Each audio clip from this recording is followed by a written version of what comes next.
नमस्कार। Frontier IAS coaching classes में आपका स्वागत है। मैं हूं श्रुति और आज की इस वीडियो लेक्चर में हम लोग बात करने वाले हैं आर्ट एंड कल्चर के एक बहुत ही इंपॉर्टेंट टॉपिक के बारे में, जो है इंडियन पेंटिंग्स।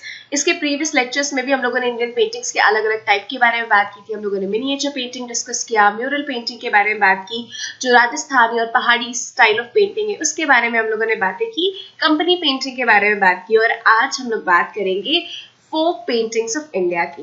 जिस प्रकार हर एक रीजन का और भारत के अलग अलग पार्ट्स का अपना खुद का डांस फॉर्म है, अपना खुद का म्यूजिक है, जिसे हम लोग फोक डांस और फोक म्यूजिक के तौर पर जानते हैं, उसी प्रकार भारत के अलग अलग रीजन्स की एक खुद की पेंटिंग स्टाइल है जिसे हम लोग फोक पेंटिंग के नाम से जानते हैं।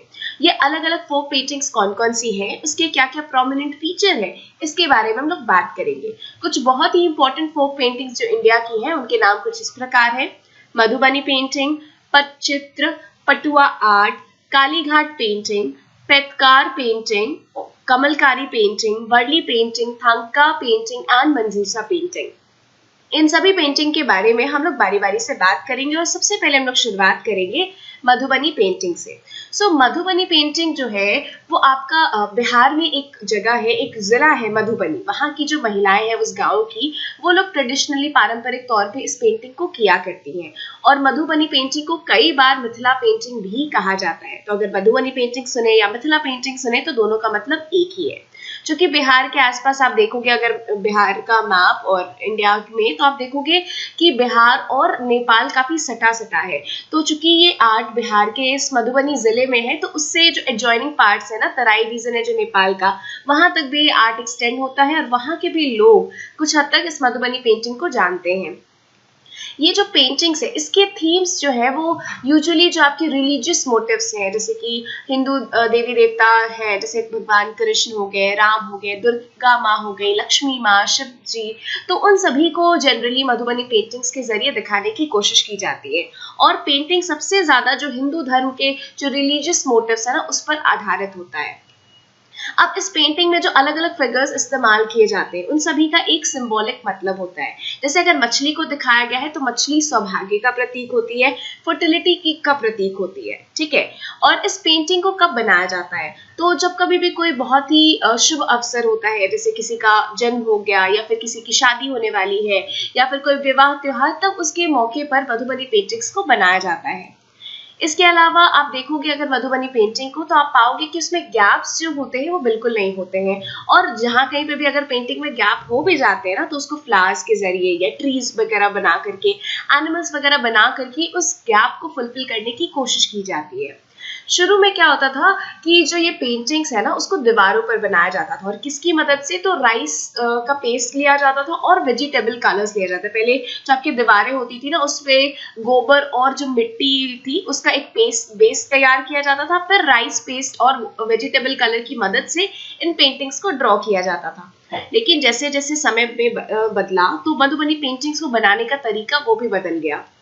और पहले जो दीवारों पर इसको बनाया जाता था, अब इसे हैंडमेड पेपर, कपड़े पर, कैनवास, इन सब चीजों पर बनाया जाने लगा। लेकिन पहले भी नेचुरल कलर का इस्तेमाल होता था इन पेंटिंग्स को बनाने के लिए, और अभी भी नेचुरल कलर्स का ही इस्तेमाल होता है। आप देखोगे कि मधुबनी पेंटिंग में किसी भी प्रकार की शेडिंग का इस्तेमाल नहीं होता है। शेडिंग का इस्तेमाल करने से क्या होता है, तो उसमें एक 3D इफेक्ट आता है। लेकिन चूंकि मधुबनी पेंटिंग में शेडिंग का कोई कंसेप्ट नहीं है, इसीलिए Madhubani painting completely 2 dimensional painting है। और इसके फीचर्स क्या क्या है, कैसे आपको पता चलेगा कि हाँ ये जो पेंटिंग है मधुबनी पेंटिंग है कि नहीं? तो आप पाएंगे कि मधुबनी पेंटिंग में जो भी बॉर्डर होते हैं ना, तो वो डबल लाइन होते हैं, एक सिंगल लाइन है। अगर कोई भी लाइन खींची गई है, बॉर्डर है, तो उसको दो दो लाइन होगा, ठीक है। फिर कलर्स का बहुत बोल्ड यूज देखने को मिलता है। जो आपके पैटर्न्स होते हैं बहुत ज्यादा फ्लोरल है, पत्तियां वगैरह बहुत ज्यादा बनी होती हैं। और जो फेस वगैरह का ड्रॉ होता है ना, तो उसके फीचर्स काफी एग्जैगरेटेड होते हैं। ये कुछ कैरेक्टरिस्टिक फीचर्स है मधुबनी पेंटिंग्स की। आगे बात करते हैं कि अब सवाल उठता है कि मधुबनी पेंटिंग की शुरुआत कैसे हुई। तो ऐसा माना जाता है कि रामायण का जो पीरियड था, उस समय मिथिला नरेश, मिथिला के जो राजा थे, उन्होंने अपने देशवासियों को, अपने राज्य के वासियों को बोला कि वो अपने घर की दीवारें और अपने घर के जो छत, फ्लोर वगैरह है, उसको पेंट करें। किस अवसर पे? तो राम भगवान और सीता माँ का विवाह के अवसर पे, उसके उपलक्ष्य पे उन्होंने कहा कि आप सभी अपने घर को सजाइए, उसे पेंट कीजिए। और लोग ऐसा मानते हैं कि अगर वो अपने घरों पर मधुबनी पेंटिंग, मिथिला पेंटिंग बनाते हैं तो भगवान देवता उनसे प्रसन्न होते हैं और उन्हें ब्लेस करते हैं। और चूंकि ट्रेडिशनली ये फीमेल बनाती थी, मधुबनी जो जगह है वहाँ की ट्रेडिशनल आर्ट है, और ये किस तरह से एक जनरेशन से दूसरी जनरेशन पास ऑन हुआ, तो माँ से बेटी ने सीखा, बेटी से उसकी बेटी ने सीखा, और इस तरह से एक जनरेशन से दूसरी जनरेशन ये मधुबनी पेंटिंग की जो स्किल है वो आपकी पास ऑन हुई।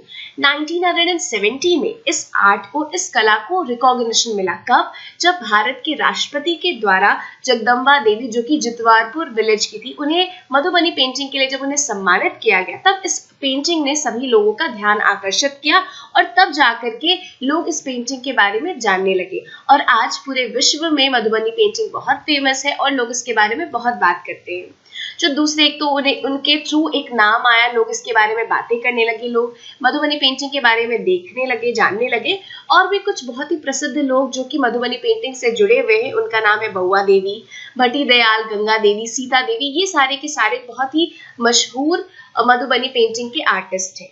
और आप देखोगे कि ये जो मधुबनी पेंटिंग्स है, ये एक पर्टिकुलर ज्योग्राफिकल एरिया तक ही चूंकि सीमित है, मधुबनी क्षेत्र में ही इसको बनाया जाता है, इसीलिए मधुबनी क्षेत्र का इसको जियोग्राफिकल इंडिकेशन स्टेटस दिया गया है। ये आपका एक मधुबनी पेंटिंग का एक टिपिकल उदाहरण है। आप देख सकते हो कि गैप बिल्कुल न के बराबर है और बहुत सारे फ्लोरल पैटर्न इस्तेमाल किए गए हैं, ये ड्रॉ किया गया है। ठीक है, तो ये हम लोगों ने बात की सबसे पहले फोक पेंटिंग की, इंडिया की, जो कि मधुबनी पेंटिंग है। मधुबनी पेंटिंग के बाद अब हम लोग बात करेंगे पटचित्र की। ये कहाँ की ट्रेडिशनल पेंटिंग है? तो ये उड़ीसा की एक ट्रेडिशनल पेंटिंग है। अब पटचित्र, ये जैसा इसका नाम है, ये नाम कहाँ से आया? तो पटचित्र जो है वो दो शब्दों से मिलकर के बना है। एक संस्कृत शब्द पट से मिलकर बना है और दूसरा चित्र, जिसका मतलब होता है पिक्चर। पट का मतलब होता है कैनवास, कपड़ा जिसपे की पेंटिंग को ड्रॉ करना है, और चित्र का मतलब होता है पिक्चर। ठीक है, तो ये जो पेंटिंग्स है इसमें आपको क्या देखने को मिलेगा कि क्लासिकल और फोक एलिमेंट्स दोनों के दोनों का मिश्रण आपको देखने को मिलता है। और आप ये पाएंगे कि जो फोक एलिमेंट्स है, यानी वहाँ के जो लोकल एलिमेंट्स है, उसको ज्यादातर पटचित्र में शामिल किया जाता है। जो बेस होता है ना पेंटिंग का, वो एक ट्रीटेड क्लॉथ होता है, यानी पहले क्लॉथ वगैरह को अच्छे से उसके ऊपर पेस्ट वेस्ट लगा करके उसे तैयार किया जाता है। उसके बाद जो नेचुरल सोर्सेस है, नेचुरल कलर है, जो ऑब्टेन किया जाता है कोकोनट शेल को जला करके, हिंगूला, रामराज, लैम्प ब्लैक, इन सब जगह से कलर्स को बनाया जाता है। फिर ये कलर एक बार जब बन जाते हैं, इसकी मदद से फिर पटचित्र जो है उसका निर्माण किया जाता है। ठीक है, याद रखिएगा किसी भी प्रकार का पेंसिल या चारकोल का इस्तेमाल नहीं होता है पटचित्र को क्रिएट करने के लिए। इसके ठीक उलट ब्रश का इस्तेमाल किया जाता है आउटलाइन वगैरह को ड्रॉ करने के लिए। और आउटलाइन किस कलर में ड्रॉ होता है? तो लाल रंग में या फिर येलो कलर में। और उसके बाद एक बार जब आउटलाइन क्रिएट हो जाता है ब्रश वगैरह की मदद से, उसके बाद फिर कलर को फिल किया जाता है। ये पटचित्र बनाने का एक बेसिक तरीका है जो कि फॉलो होता है। आगे अगर हम लोग बात करें पटचित्र की, तो आप देखेंगे कि जो इसका बैकग्राउंड होता है ना, उसको बहुत सारे पत्तियों से, बहुत सारे फूलों से डेकोरेट किया जाता है। और जो पेंटिंग्स है ना, उसका काम बहुत ही फ्रेम वर्क होता है, मतलब उसका जो फ्रेम होता है ना, बहुत ही इंटीग्रेटेड और बहुत ही खूबसूरती से उसे तैयार किया जाता है। एक बार जब फाइनल लाइन तैयार हो जाता है, यानी पूरी पेंटिंग जब बनके तैयार हो जाती है, तो आपकी पेंटिंग दिखने में बहुत खूबसूरत हो, बहुत ग्लॉसी फिनिश आए, इसके लिए उसके ऊपर लैकर की एक कोटिंग चढ़ा दी जाती है, ताकि ओवरऑल चमकीला लुक हो और बहुत ही अट्रैक्टिव दिखे। अब इस जो पटचित्र है, इसका थीम क्या होता है, किस चीज पे आधारित ये पेंटिंग्स होती हैं? तो ये जो पेंटिंग्स है वो आपके जगन्नाथ और वैष्णव पंथ से काफी ज्यादा इंस्पायर्ड है। कभी कभी जो शक्ति और शैव पंथ है उससे भी इंस्पिरेशन लेकर के पटचित्र पेंटिंग का निर्माण किया जाता है। और उड़ीसा का एक जगह है जिसे हम लोग कहते हैं रघुराजपुर, वो इस पटचित्र के लिए काफी ज्यादा फेमस है। वहां पे बहुत सारे पटचित्र के कलाकार हैं और वहां पर पटचित्रों का निर्माण किया जाता है। पटचित्र पेंटिंग में जो इमेजेस को डिपिक्ट किया जाता है, वो आप देखेंगे कि उस स्टेट के जो पुराने म्यूरल्स थे जो कि वॉल पेंटिंग्स पे बनाए जाते थे, और जैसे कि आप पुरी वगैरह में, जो कोणार्क वगैरह में अगर आप देखोगे तो उससे काफी मिलता जुलता आपको देखने को मिलेगा। पटचित्र में जो इमेजेस है वो उससे काफी मिलती जुलती है। इसके अलावा पटचित्र जो कि पाम लीफ पे बनता है, यानी ताड़ के पत्तों पर जो पटचित्र का निर्माण किया जाता है, उसे ताल पटचित्र कहते हैं। ठीक है, नॉर्मल पटचित्र वो कपड़े पे बनाया जाता है जिसको कि पहले ट्रीट किया जाता था, उसके ऊपर कोई बेस वेस लगा के उसे तैयार किया जाता है। लेकिन अगर पटचित्र आपके पाम लीफ यानी ताड़ के पत्तों को जोड़ जोड़कर उसको अगर तैयार करके तब उस पर पटचित्र का निर्माण किया जाता है तो वो पटचित्र कहलाती है ताल पटचित्र। और आप देखोगे कि जब एक बार पाम ट्रीज की जो लीव्स है वो अच्छे से ड्राई हो जाएंगे और उसके बाद फिर उन्हें क्या किया जाता है तो सिया जाता है ताकि वो एक कैनवास का निर्माण करते हैं और फिर ब्लैक या फिर व्हाइट इंक की मदद से उसके ऊपर इमेजेस को ड्रॉ किया जाता है। कई बार अगर आपकी सुपर इम्पोजिंग लेयर है तो एक दूसरे के ऊपर ग्लू किया जाता है और अगर थोड़े थोड़े एरिया छोड़ दिए जाते हैं ताकि आपके छोटे छोटे विंडो का काम करे और एक लेयर के नीचे दूसरी जो इमेज है वो रिवील हो सके, वो देख पाए। ठीक है, ये एक बहुत ही अच्छा उदाहरण है पटचित्र का और ये याद रखिएगा ये उड़ीसा का एक ट्रेडिशनल पेंटिंग है, वहां की एक शैली है और रघुराजपुर जो जगह है उड़ीसा में वो काफी ज्यादा फेमस है पटचित्र के निर्माण के लिए। पटचित्र के बाद हम लोग बात करेंगे एक दूसरे फॉर्म की और ये दूसरा आर्ट है उसे हम लोग कहते हैं पटुआ आर्ट यानी कि पटुआ कला। ये कहाँ की कला है तो ये बंगाल की कला है और आप देखोगे कि आज की कोई कला नहीं है बल्कि हजारों साल पहले से बंगाल के लोग इस पटुआ आर्ट को प्रैक्टिस करते आ रहे हैं। ऐसा माना जाता है कि कैसे इसकी शुरुआत हुई तो एक विलेज का गांव का एक ट्रेडिशन था जिसमें कि लोग जो है वो मंगल काव्य यानी कि देवी देवताओं की कहानियां सुनाते थे और कैसे सुनाते थे तो पेंटिंग्स वगैरह के जरिए यानी कि पेंटिंग्स तैयार कर लेते थे और ये पेंटर्स फिर इस पेंटिंग की मदद से मंगल काव्य या भगवान वगैरह की कहानी सुनाया करते थे।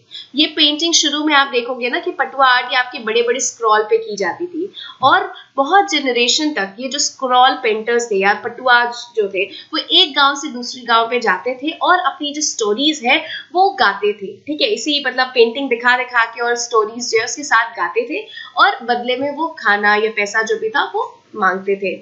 ठीक है, तो आप देखोगे याद रखना एक इंपॉर्टेंट पॉइंट है कि बंगाल का आर्ट है, दूसरा ये स्क्रॉल आर्ट है यानी कि एक बड़े से स्क्रॉल के ऊपर बनाया जाता है और इसकी शुरुआत इस प्रकार हुई कि शुरू में जो पेंटर्स हैं इस स्क्रॉल को दिखा दिखा के लोगों के बीच में कहानी सुनाते थे देवी देवताओं की और बदले में उनसे पैसे या फिर खाना वाना जो भी है वो लेते थे और इन्हीं स्क्रॉल पेंटर्स को हम लोग पटुआ कहते हैं और उनके द्वारा जो तैयार किया जाता था इसे हम लोग पटुआ आर्ट कहते थे।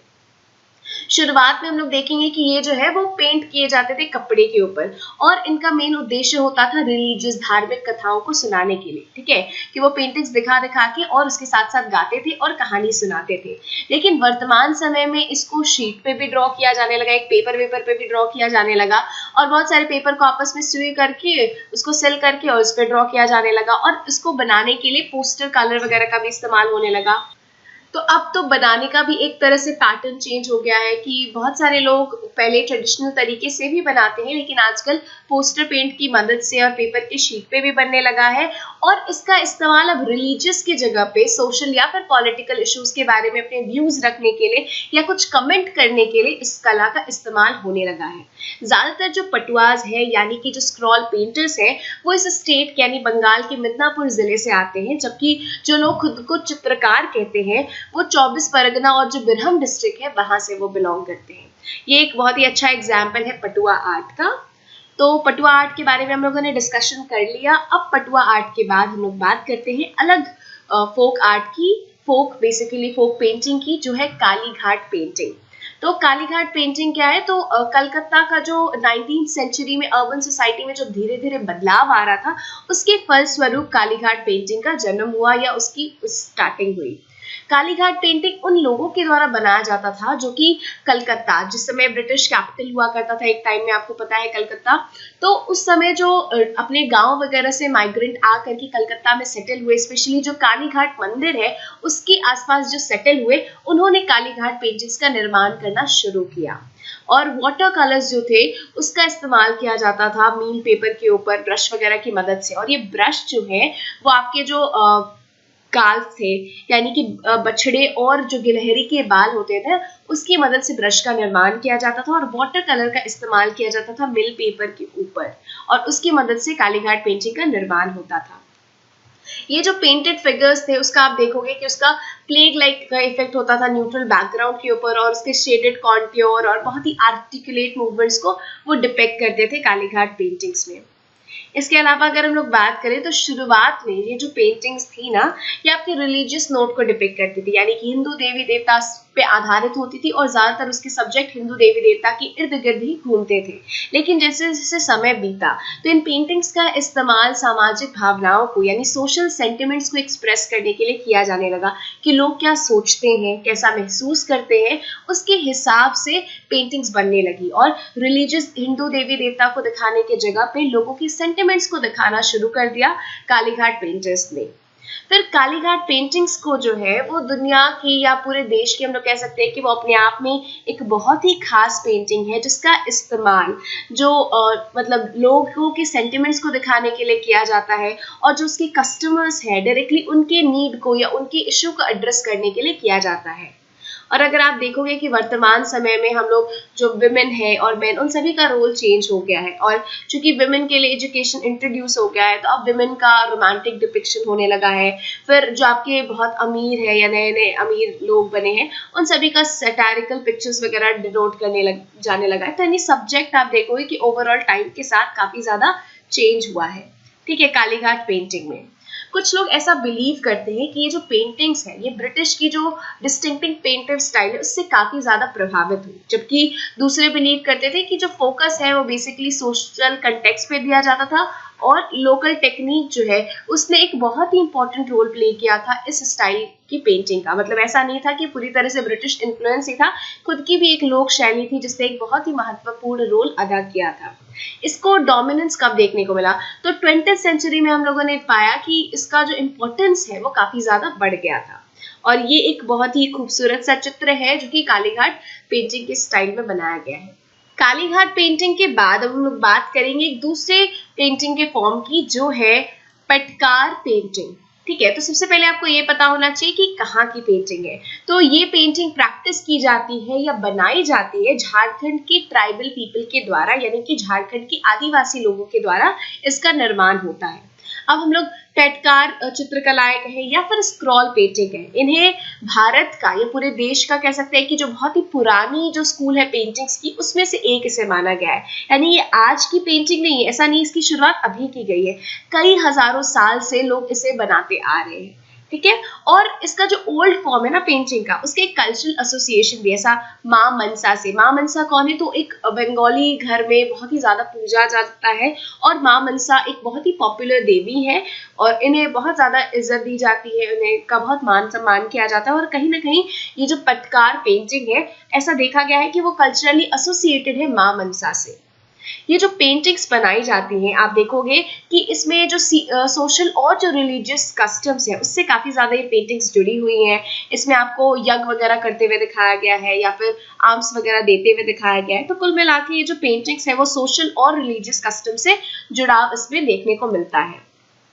इसका कॉमन थीम क्या है तो ये कॉमन थीम इसमें ये रहता है कि ये दिखाने की कोशिश की जाती है कि ह्यूमन लाइफ के बाद मतलब डेथ होने के बाद ह्यूमन लाइफ कैसी होती है। सो याद रखिएगा that this is the common theme of this painting कि what happens to human life post death, यानी मरने के बाद मनुष्य के साथ क्या होता है। ये एक एंशिएंट आर्ट है और चूंकि बहुत ज्यादा अभी पॉपुलर नहीं है, लोग इसके बारे में बहुत ज्यादा नहीं जानते, इसके कारण ये समय के हिसाब से डिग्रेड कर रहा है या फिर डिक्लाइन हम लोग कहते हैं कि अब बहुत ही धीरे धीरे करके विलुप्त होते जा रहा है, बहुत ज्यादा इस लोगों के द्वारा इसे नहीं बनाया जाने लगा है। ठीक है, तो ये है पटकार पेंटिंग के बारे में। अब पटकार पेंटिंग के बाद हम लोग बात करेंगे कलमकारी पेंटिंग्स की। तो सबसे पहले देखिए कि कलमकारी पेंटिंग, तो ये जो शब्द है कलमकारी ये कलम शब्द से आया है। कलम का मतलब होता है हम लोग जानते हैं पेन। इसका नाम कलमकारी पेंटिंग इसलिए रखा गया है क्योंकि एक पेन के इस्तेमाल से इन पेंटिंग्स को बनाया जाता है। अब ये पेन नॉर्मल पेन नहीं है जिसका कि हम घर पे इस्तेमाल करते हैं, बल्कि ये पेन जो है वो एक शार्प पॉइंटेड बैम्बू होता है और जिसका इस्तेमाल की कलर के फ्लो को रेगुलेट करने के लिए किया जाता है। तो याद रखिएगा कि इसमें पेन नॉर्मल नहीं है बल्कि शार्प पॉइंटेड बैम्बू को पेन के तौर पर इस्तेमाल किया जाता है और ये जो शार्प पॉइंटेड बैम्बू है ये कलर के फ्लो को रेगुलेट करने में मदद करता है। फिर जो बेस इस्तेमाल होता है कलमकारी पेंटिंग को बनाने के लिए वो एक सूती वस्त्र होता है, कॉटन फैब्रिक होता है। कलर जो इस्तेमाल होता है वो यूजुअली वेजिटेबल डाइज होता है। अब इस कला को कहाँ प्रैक्टिस किया जाता है, इसके मेन सेंटर्स क्या है? तो इसके मेन सेंटर्स है आंध्र प्रदेश में जो स्थित है श्रीकालाहस्ती और मछलीपट्टनम। ये दो जगह है जहां पर कलमकारी पेंटिंग्स को काफी ज्यादा प्रैक्टिस किया जाता है। और जो श्रीकालाहस्ती के जो आर्टिस्ट है वो बहुत ही खूबसूरत, बहुत ही प्यारे प्यारे वॉल हैंगिंग्स का निर्माण करते हैं। और जो इमेजेस है उसको फ्री हैंड से ड्रॉ किया जाता है, ऐसा नहीं है कि मतलब पर्टिकुलरली ट्रेस वगैरह या लाइन वाइन खींच करके बनाया जाता है, फ्री हैंड खुद से ऐसे ही करके ड्रॉ किया जाता है। और जो इंस्पिरेशन ली जाती है वो हिंदू माइथोलॉजी से, यानी जो हिंदू पौराणिक कथाएं हैं उनसे इंस्पिरेशन लेकर के ये चीजों को ड्रॉ करते हैं और फ्री हैंड से ड्रॉ करते हैं, स्केल वगैरह का इस्तेमाल नहीं करते। फिर जो टेक्सटाइल्स है जिसमें कि हैंडवर्क होता है वो भी प्रोड्यूस होने लगती है। बहुत सारे कपड़ों पे भी कमलकारी पेंटिंग आजकल बहुत ज्यादा पॉपुलर है। बॉलीवुड की बहुत सारी अभिनेत्री और ये सारे लोग भी कमलकारी से जो बनी साड़ियां हैं या फिर कुछ कपड़े हैं वो पहनती हैं। फिर जो मछलीपट्टनम के आर्टिस्ट हैं वो अलग अलग डिजाइन ट्राई करते हैं, जिसमें कि कार्डवील शामिल है, कमल का फूल हो गया, एनिमल्स हो गया, फ्लावर्स के अलग अलग पैटर्न, पत्तों के अलग अलग पैटर्न, ये सारी स्टाइल मछलीपट्टनम के आर्टिस्ट प्रैक्टिस करते हैं। और ये एक बहुत ही बेहतरीन पेंटिंग है जो कि कलमकारी पेंटिंग का एक उदाहरण है। आप देख के आइडिया लगा सकते हैं अलग अलग पेंटिंग्स को कि कौन सी पेंटिंग किस तरह की दिखती है। कलमकारी पेंटिंग्स के बाद अब हम लोग बात करेंगे वर्ली पेंटिंग की। तो इसका जो नाम है, कैसे आया नाम, आखिर वर्ली पेंटिंग को वर्ली पेंटिंग क्यों कहते हैं? तो ये जो पेंटिंग है ये उन लोगों के नाम पर रखी गई है, इसका नाम, जिन्होंने इस पेंटिंग ट्रेडिशन को आगे बढ़ाया, ठीक है। और ये 2500 से लेकर के 3000 साल पहले की जो पेंटिंग ट्रेडिशन है वहां से इसके नाम को लिया गया है। और उस समय के लोग जिन्होंने इस पेंटिंग की शुरुआत की उन्हें वर्ली कहते थे। और ये लोग कहाँ थे? तो गुजरात महाराष्ट्र का जो बॉर्डर है वहां के जो लोग रहते थे उन्हें वर्ली के नाम से जाना जाता था। और उन्हीं लोगों ने इस पेंटिंग को क्रिएट किया था, उन्हीं के थ्रू इस पेंटिंग के ट्रेडिशन को स्टार्ट किया गया था, इसीलिए इस पेंटिंग को कहा जाता है वर्ली पेंटिंग। अब आप ये वर्ली पेंटिंग को अगर आप देखेंगे तो आप पाएंगे कि वर्ली पेंटिंग जो है वो भीमबेटका में जो म्यूरल पेंटिंग आपको देखने को मिलती है, भीमबेटका कहाँ स्थित है? तो मध्य प्रदेश में। तो भीमबेटका प्री हिस्टोरिक पीरियड की पेंटिंग का एक बहुत ही अच्छा उदाहरण है। और वहां पे जो आप बड़े बड़े चट्टान पे जो पेंटिंग देखेंगे उस पेंटिंग में और वर्ली पेंटिंग में आपको काफी ज्यादा समानता देखने को मिलेगी। ये जो रिचुअलिस्टिक पेंटिंग है इसमें आप देखोगे कि बीच में एक जो चौखट होता है, चौक होता है, और उसके आसपास फिर अलग अलग सीन्स को दिखाया जाता है। बीच में मतलब सर्कुलर पैटर्न होता है, फिर उसके आसपास खेती करते हुए दिखाया जाता है, एनिमल्स होते हैं, ट्रीज होती है, फेस्टिवल सेलिब्रेट करते लोगों को दिखाया जाता है, मछली करते हुए, शिकार करते हुए। तो इस तरह का एक बेसिकली वर्ली पेंटिंग में चीजें डिपिक्ट की जाती हैं। फिर गॉडेस के अमॉन्ग क्या दिखाया जाता है? तो जो पालघर जिन्हें की फर्टिलिटी की देवी माना गया है उसे ड्रॉ किया जाता है। और मेल गॉड्स में वैसे स्पिरिट जो कि ह्यूमन फॉर्म ले गए हैं उनको रिप्रेजेंट किया जाता है। ट्रेडिशनली अगर हम लोग बात करें कि आखिर किस तरीके से वर्ली पेंटिंग बनती आ रही है, तो इस पेंटिंग्स को दीवारों पे किया जाता था, ठीक है। और बहुत ही बेसिक ग्राफिक्स का इस्तेमाल करके, बहुत ही कॉम्प्लिकेटेड शेप का इस्तेमाल नहीं किया जाता, बहुत ही सिंपल, बहुत ही बेसिक ग्राफिक का इस्तेमाल किया, जैसे ट्राइंगल का इस्तेमाल होता है, सर्कल का इस्तेमाल होता है, स्क्वायर का इस्तेमाल करके इन पेंटिंग्स का निर्माण होता है। अब ये पेंटिंग्स की जो शेप है वो कहाँ से लिए गए? तो हम लोग जानते हैं कि चांद या फिर जो सन का शेप होता है वो सर्कुलर होता है, तो वहां से सर्कल का शेप ले लिया गया। कुछ कुछ आपके कॉनिकल शेप के पत्ते होते हैं, तो कॉनिकल शेप के पत्ते भी है। फिर आपके माउंटेन का शेप भी जो है वो कॉनिकल होता है, ट्रायंगुलर शेप में होता है, तो वहां से ट्रायंगल का आइडिया ले लिया। फिर जो एक भूमि होती है, पीस ऑफ लैंड, वहां से आइडिया है स्क्वायर शेप का। तो नेचर से इंस्पायर्ड होकर के 3 बेसिक शेप लिए गए हैं, ठीक है।